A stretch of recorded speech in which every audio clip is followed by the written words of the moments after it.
Shoulder on a stretcher, the doc putting it back in over here. I remember my last test match ever at the MCG, walking off, sitting in my little corner with Michael Clark, Len McGraw and the rest of the boys into the early hours of the morning. But it's that kind of place, a place where anything can happen. I remember back in 1991, I was walking through the members with some beers and some pies under each arm with a friend. Walked through and I bumped into Ian McDonald, who was the team manager, and Bob Simpson, who was the coach. I remember bumping into them and they said, mate, just take it easy, you might be playing in Sydney next week. And I did. I made my test debut in Sydney against India and I got smacked all over the park.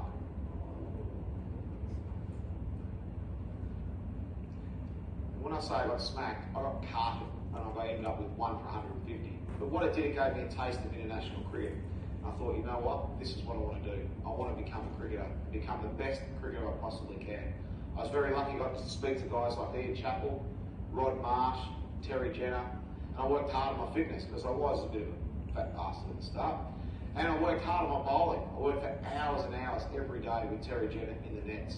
And I felt I was prepared and ready to take on the West Indies about a year later. It was that day that I think my career started to take a turn for the best. I ended up taking 7 for 52. Greg Matthews was 12th man, went and grabbed my father out of the crowd, dragged him here, and I sat with my dad and had a beer and celebrated getting 7 for 52. My name was up on the honour board. The 12th man had put some sticky tape up there and it said Shane Warne 7 for 52. And my name was up there with a lot of great players, which made me feel pretty special. From there I went to England in 1993 and I bowled my first ball to a guy called Mike Gaddy.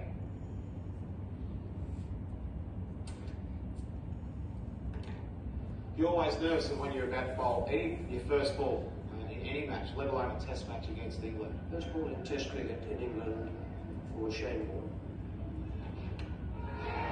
And he's done it.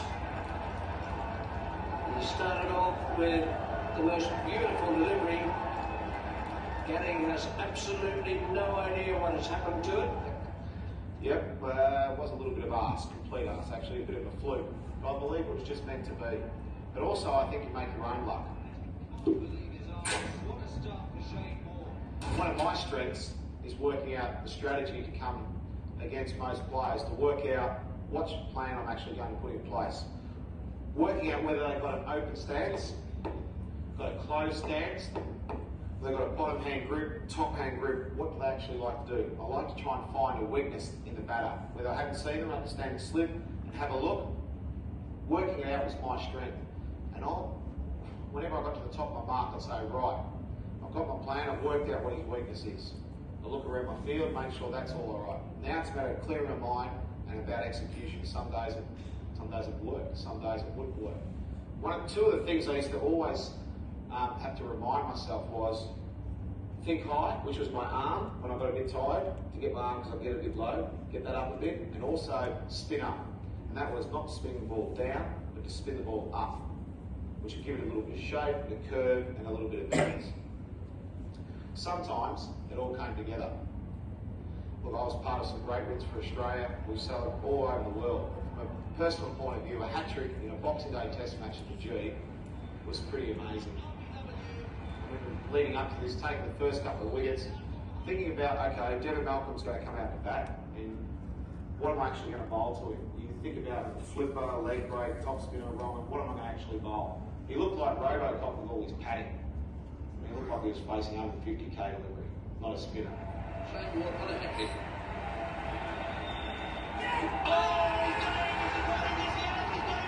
He's got it, it's a hat trick. That's a hat trick to Shane Warne, a great moment in his career. What a catch by David Booth. You won't see many better catches forward short left in that one. The Aussies are all around. It was King on Leeds' birthday too. He was happy, we're all happy. It was an amazing time. And that's, I think, one of the beautiful things about sport is every time you walk through the gate, you never know what it's going to bring. You know, will I take a hat-trick? You never think you're going to take a hat-trick. Am I going to get 5 for, make 100? Some of us might just play one of those really good shots on 99. But you never think you're going to actually get injured. For me, back in '96, I did my finger. I had to go through some pain where I had to put my finger out. And the doctor had to put some cortisone injections into my finger. But the hardest thing about it was my finger felt different, the ball felt different in the hand, and it felt different when I bowled. Then I did my shoulder, and I got to the stage where I couldn't even lift my arm. I couldn't even wipe my bum. Sleeping was an issue, migraines, trying to get comfortable. It was all a pretty tough time. It's not a sob story, but these were some of the things that I was going through at that stage. The other things that were going through my mind was, am I actually going to bowl again? I even thought about giving it away at certain stages. At the World Cup, when we got there in '99, I'd just been dropped for the first time in about 10 years for the last Test match for West Indies. And we'd had an ordinary start as a team, and from an individual point of view, I was struggling. I wasn't bowling very well. I wasn't happy with the way I was bowling. But we got to the semi-final. We managed to get there. We're playing South Africa. And they were known for 40-odd. And I thought, you know what? This is it. It's time for me to give them a rip. It's time. If your arm falls off, then let it be. It falls off. If your finger falls off, so be it. I remember standing at the top of my mark and saying, this is it. Come on. Herschel Gibbs was down the other end. And it was time just to bowl the Jackler. That's a wonderful delivery from Shane Warne. Clipping the top off stump. That's absolutely exactly what the Australians needed. Herschel Gibbs, completely bemused by it. He can't believe it's happened to him. And for me at that time, it was a bit of relief. It was like, you know what?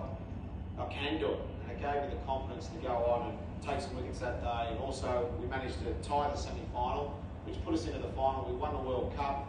I was man of the match in the semi-final and the final. Damien Fleming tried to push us off the balcony in our celebrations. I remember giving Steve Waugh a hug out on the balcony. I just felt like I was back on top. I felt like I was back. I felt really, really good about myself. The team were winning World Cups. It was all pretty good. Standing on the balcony at Lord's, playing in Cape Town in your 100th Test. I was very lucky to play